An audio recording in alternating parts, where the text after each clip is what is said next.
Hello hi welcome to Kokila's kitchen. இன்றைக்கி நம்ம கிச்சனில் ஒரு சூப்பரான பருப்பு வடை தான் பார்க்க போகிறோம். இது ரேஷன் பருப்பில் செஞ்ச வடைன்னு சொன்னால் யாருமே நம்ப மாட்டாங்க. அந்த அளவுக்கு ரொம்ப ரொம்ப சூப்பரான ரெசிபி இது. ரேஷனில் பட்டாணி பருப்பு கிடைக்கும் இல்லையா, அதை வச்சு தான் இன்றைக்கி நம்ம வடை செய்ய போகிறோம். ஆக்சுவலாக இது ஜெயஸ்ரீன்ற சிஸ்டரோட ரெசிபி தான். அவங்க கடையில் வாங்கின பட்டாணி பருப்பு சொன்னாங்க. நான் நம்ம ரேஷன் கடையில் கிடைக்கக்கூடிய பருப்பை வச்சு தான் ட்ரை பண்ணேன். ரொம்ப ரொம்ப சூப்பராக வந்துச்சு. அதுதான் இன்றைக்கி எப்படி செய்கிறதுன்னு பார்க்க போகிறோம். 1 கப் அளவு பட்டாணி பருப்பு எடுத்து நான் தண்ணியில் ஊற வச்சுட்டேன்.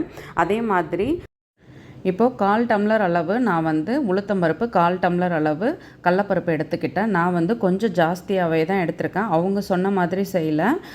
கொஞ்சம் மாவு அரைக்கும் பொழுது நான் என்னோடய ஸ்டைலில் தான் செஞ்சேன். வடை ரொம்ப சூப்பராக வந்துச்சு. இப்போது நம்ம இந்த பருப்பு எல்லாத்தையும் வாஷ் பண்ணிவிட்டு ஃபஸ்ட்டு நம்ம இந்த பட்டாணி பருப்பை மிக்சியில் அரைச்சி எடுத்துக்க போகிறோம். ஒரு பாதி நம்ம நல்லா நைஸாக அரைச்சி எடுத்துக்கணும். அதே மாதிரி ஒரு பாதி நல்லா குறப்பாக ஒன்றும் பாதியுமாக தான் அரைச்சி எடுத்துக்கணும். இப்போ இந்த மிளகாவோடு இருக்கிற இந்த பேட்சை நம்ம நல்லா நைஸாகவே அரைச்சிக்கலாம். அப்போ தான் மிளகாய் நல்லா அரையும். இப்போ பாருங்கள், நம்ம இதை அரைச்சாச்சு. இப்போது இதை ஒரு பாத்திரத்தில் மாற்றிக்கலாம். அடுத்து நம்ம இன்னொரு பேட்ச் பட்டாணி பருப்பு போடும் பொழுது கொஞ்சம் கடலப்பருப்பு, உளுத்தம்பருப்பு அதுவும் இது கூட சேர்த்து ஒன்றும் பாதியுமாக அரைச்சி சேர்த்துக்கலாம். கொஞ்சம் மட்டும்தான் நம்ம அப்படியே சேர்த்து நம்ம மாவு பிசைய போகிறோம்.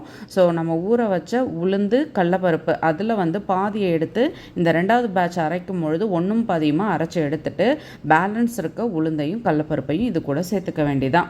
ஸோ நான் சொன்னது தெளிவாக புரிஞ்சிருக்கும்னு நினைக்கிறேன். அடுத்து பொடியை கட் பண்ண மல்லித்தழையை சேர்த்துக்கலாம். மல்லித்தழை சேர்த்துட்டு இதுக்கு தேவையான அளவு உப்பு, அதுக்கப்புறம் நம்ம கொஞ்சமாக மஞ்சத்தூள், அடுத்து பெருங்காயத்தூள், அடுத்து இதுக்கு டேஸ்ட்டு தரக்கூடியதே நம்ம அந்த பல்லாக கினி சேர்த்த தேங்காய் தான். தேங்காய் சேர்த்து செய்யும் பொழுது ரொம்ப டேஸ்ட்டாக இருக்கும். நான் உளுந்து வடையும் அப்படி தான் செய்வோம். உளுந்து வடையில் நம்ம பூஜைக்கெலாம் செய்யும் பொழுது வெங்காயம் சேர்க்கக்கூடாதுன்றதுனால மிளகு, தேங்காய் போட்டு செய்யும் பொழுது அவ்வளோ டேஸ்ட்டாக இருக்கும். இந்த வடைக்கும் அப்படி தான் தேங்காய் போட்டுட்டு நம்ம மாவை நல்லா பிசைஞ்சாச்சு. உங்களுக்கு கொஞ்சம் அது தண்ணியாக இருக்கிற மாதிரி தான் தெரியும். முடிஞ்ச வரைக்கும் தண்ணியை வடிச்சிட்டு செய்யுங்க.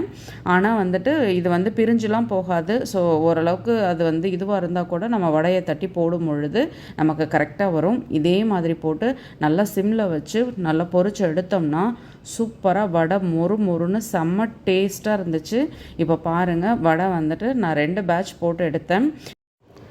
2 பேட்சையும் நான் போட்டு எடுத்துட்டேன். இப்போ அவசரமாக ஆஃபீஸ்க்கு பேக் பண்ணுன்றதுனால ஃபஸ்ட்டு பேட்சை மட்டும் வச்சு வீடியோவை ஃபினிஷ் பண்ணிட்டேன்.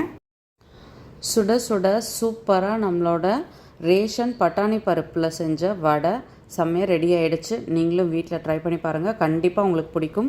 வீடியோ பிடிச்சா லைக் பண்ணுங்கள். என்னோடய வீடியோ உங்களுக்கு யூஸ்ஃபுல்லாக இருந்தால் சப்ஸ்கிரைப் பண்ணிக்கோங்க. மறக்காமல் செஞ்சு பார்த்துட்டு உங்கள் கமெண்ட் சொல்லுங்கள். ரொம்ப ரொம்ப டேஸ்டான ரெசிபி இது. கண்டிப்பாக மிஸ் பண்ணிடாதீங்க. நம்மளுக்கு ரொம்ப ஈஸியாக கிடைக்கக்கூடிய பருப்பு. வீட்டில் பட்டாணி பருப்பு இருந்துச்சுன்னா ஒரு முறை எடுத்து செஞ்சு பாருங்கள். ரொம்ப சூப்பராக வரும். அதே மாதிரி எல்லாருமே நல்லா என்ஜாய் பண்ணுவாங்க. நிறைய பேருக்கு பட்டாணி பருப்புனா தெரிஞ்சிருக்கும். தெரியாதவங்களுக்காக தான் நான் இந்த வீடியோவில் காட்டியிருக்கேன். ரேஷனில் 2 பருப்பு கிடைக்கும். ஒன்று பட்டாணி பருப்பு, இன்னொன்று துவரம் பருப்பு. பட்டாணி பருப்பு இந்த மாதிரி நல்லா தட்டையாக இருக்கிற மாதிரி இருக்கும். துவரம் பருப்பு கொஞ்சம் வேறு ஷேப்பில் இருக்கும். ஸோ அதோட டிஃப்ரென்ஸ் காமிக்கிறதுக்காக தான் இப்போ நான் உங்களுக்கு காமிச்சேன். இது கூடமா தெரியாது அப்படின்னு நீங்கள் நினைக்காதீங்க. சில பேருக்கு தெரியாதவங்க இருப்பாங்க, அவங்களுக்காக தான்.